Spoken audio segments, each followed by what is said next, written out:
Welcome to Democracy Now!, democracynow.org, The War and Peace Report. I'm Amy Goodman.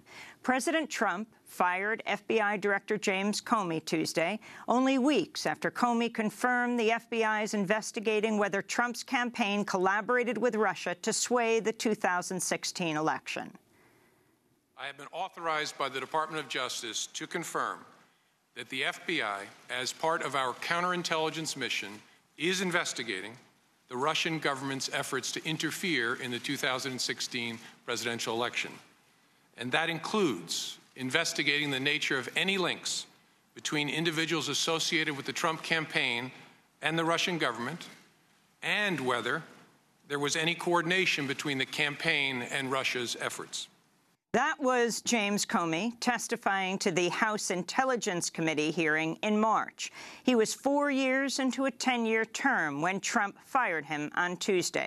Trump claims he made the decision based on the recommendation of newly appointed Deputy Attorney General Rod Rosenstein and Attorney General Jeff Sessions, who both faulted Comey's handling of the investigation into Hillary Clinton's emails in the lead-up to the elections. The New York Times reports Sessions had been charged with coming up with reasons to fire Comey.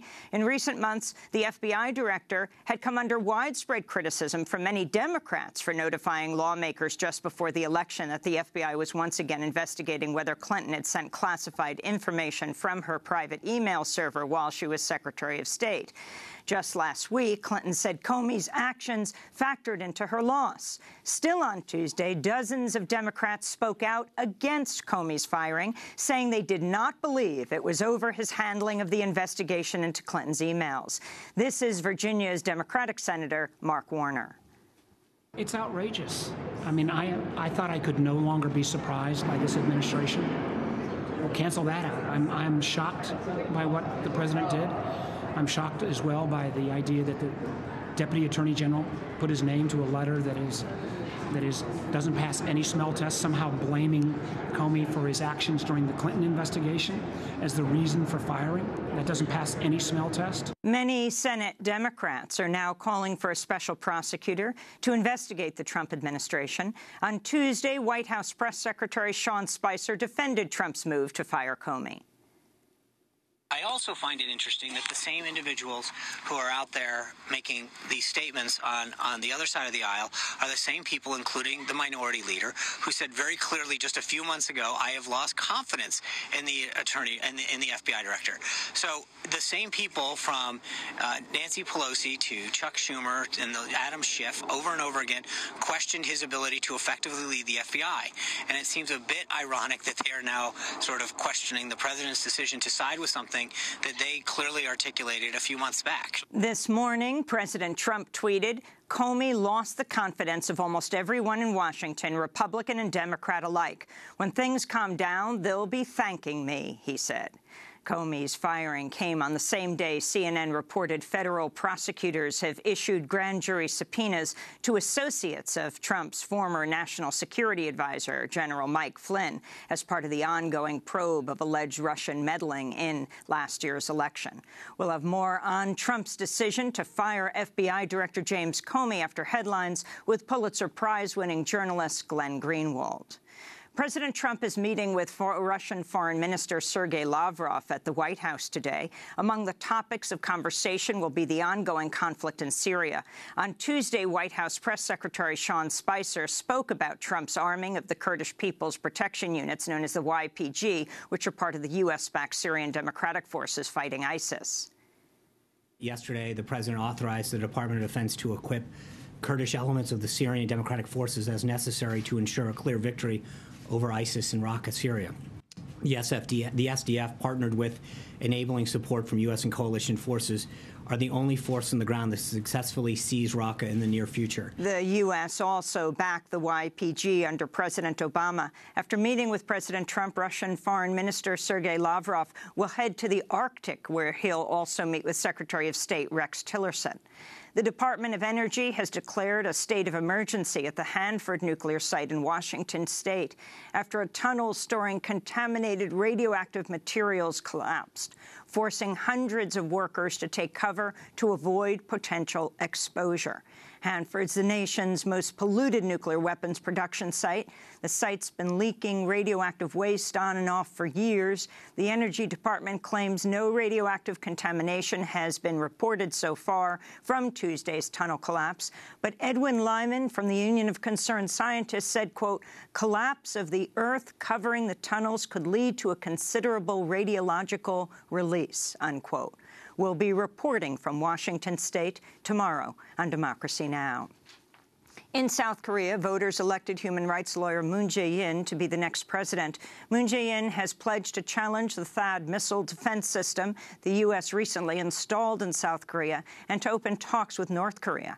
His election comes after former President Park Geun-hye was ousted and jailed on charges of bribery, extortion, and abuse of power after massive street demonstrations in March. In Florida, at least 3 people were arrested when passengers staged a revolt at the Fort Lauderdale airport Monday after Spirit Airlines canceled 9 flights, stranding hundreds of people. Spirit canceled the flights in part because the airline company is also facing resistance from its pilots over poor working conditions, low pay, lack of profit sharing, and the company's attempts to slow down contract negotiations. The latest cancellations came after hundreds of Spirit's flights were canceled.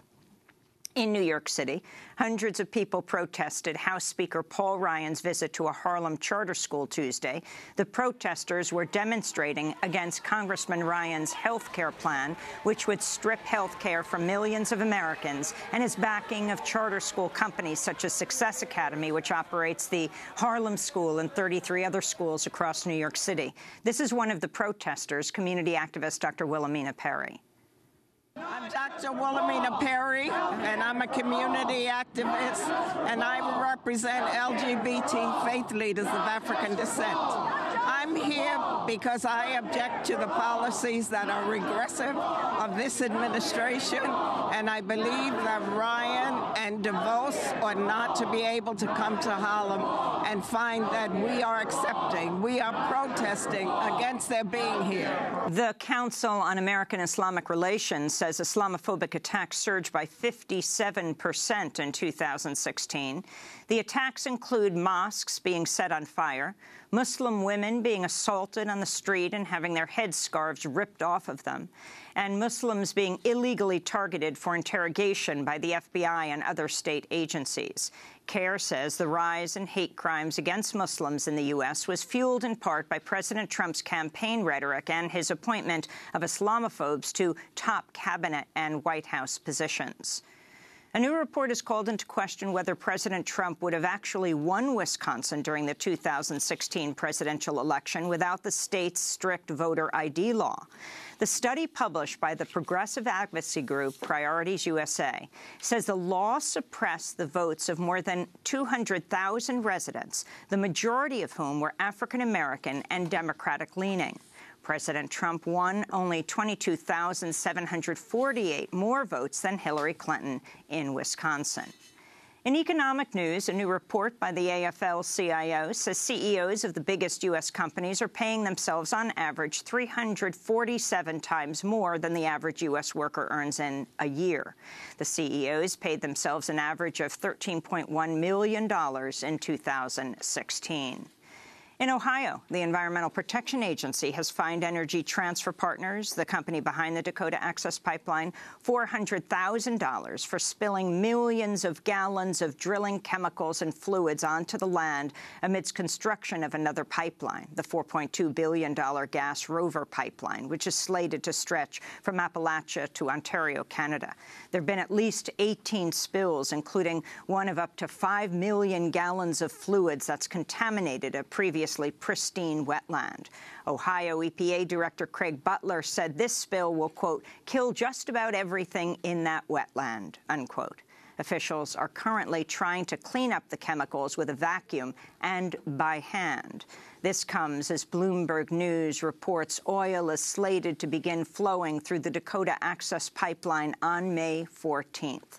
The pipeline faced months of resistance from the Standing Rock Sioux tribe, hundreds of other indigenous nations and other allies over concerns a pipeline spill could contaminate the Missouri River, a drinking source for over 10 million people. The North Dakota Department of Health says there have been more than 700 oil and gas-related spills in last year alone, or a spill every 11 hours and 45 minutes on average.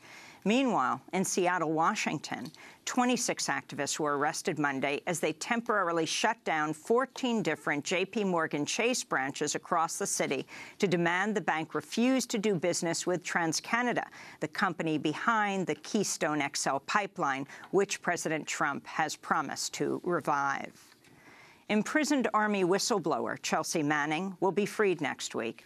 In 2013, Manning was sentenced to 35 years in prison for leaking more than 700,000 classified files and videos to WikiLeaks about the wars in Iraq and Afghanistan and U.S. foreign policy. In January, the White House said she would be released on May 17th, after President Obama commuted her sentence. On Tuesday, Chelsea Manning released a statement saying, quote, "For the first time, I can see a future for myself as Chelsea. I can imagine surviving and living as the person who I am and can finally be in the outside world. Freedom used to be something that I dreamed of but never allowed myself to fully imagine," she said. Her attorneys say she's already the longest-held whistleblower in U.S. history.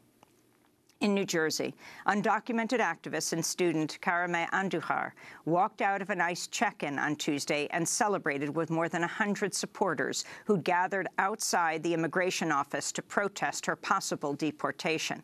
Karameh is in her third year studying chemical engineering at Rutgers University, where she's the president of Undocu Rutgers. She was waiting for renewal of her DACA status, which gives her permission to live, work, and study in the United States, when she received a letter from ICE ordering her to report for the check-in on Tuesday. This is Karameh Andujar speaking to her supporters after she walked freely out of the ICE office in Newark, New Jersey. Let me remind you of the power that you guys have. The 45th might be our president, but the people's power will always be stronger than the people in power. In West Virginia, journalist Dan Jaein of Public News Service was arrested after he repeatedly asked Health and Human Services Secretary Dr. Tom Price whether domestic violence would be categorized as a pre-existing condition under the Republicans' new health care plan. The Republicans' plan does not protect people with pre-existing conditions, instead allowing insurance companies to charge them dramatically higher rates for health insurance. Jaein was arrested, jailed on $5,000 bail, and charged with willful disruption of state government processes after he repeatedly questioned Price in the hallway of the West Virginia state capitol. The American Civil Liberties Union has issued a travel alert warning potential travelers to Texas they might be illegally stopped by police and asked about their immigration status now that Texas Governor Greg Abbott has signed into law SB 4, one of the harshest anti-immigrant laws in the country. The law bans sanctuary cities and allows police officers to check the immigration status of anyone they detain. To see our full interview about SB 4 with Austin City Council member Gregorio Casar, who was recently arrested at a sit-in at Abbott's office protesting SB 4, go to democracynow.org. Meanwhile, the Homeland Security Department has admitted it's been compiling lists of alleged crimes committed by Haitians who received temporary protected status, or TPS, to legally reside and work in the U.S. after an earthquake devastated Haiti in 2010. Up to 55,000 Haitians could be forcefully repatriated to Haiti if the Trump administration refuses to extend the protected status on July 22nd. To see our full interview with Marlene Bastien, Executive Director of Haitian Women of Miami, go to democracynow.org. And in Ferguson, Missouri, family members and activists are mourning the death of 27-year-old Edward Crawford, a father of 4 young children who took part in the 2014 Ferguson uprising sparked by the police killing of unarmed African-American teenager Michael Brown. Crawford was the subject of an iconic photo in which he's throwing a police tear gas canister away from a group of protesters before it could explode. Missouri State Senator Maria Chappelle-Nadal tweeted, quote, "Edward Crawford is dead, found in his car shot to death. He's Ferguson's hero. For those of us tear-gassed, he was our local champion. R.I.P." unquote. Crawford died in his car from a gunshot wound on Thursday. His father has rejected the police initial claims that the death was a suicide. He's the third Ferguson protester to have been found shot dead inside their own cars since the uprising. And those are some of the headlines. This is Democracy Now!, democracynow.org, The War and Peace Report. I'm Amy Goodman. And I'm Nermeen Sheikh. Welcome to our listeners and viewers around the country and around the world.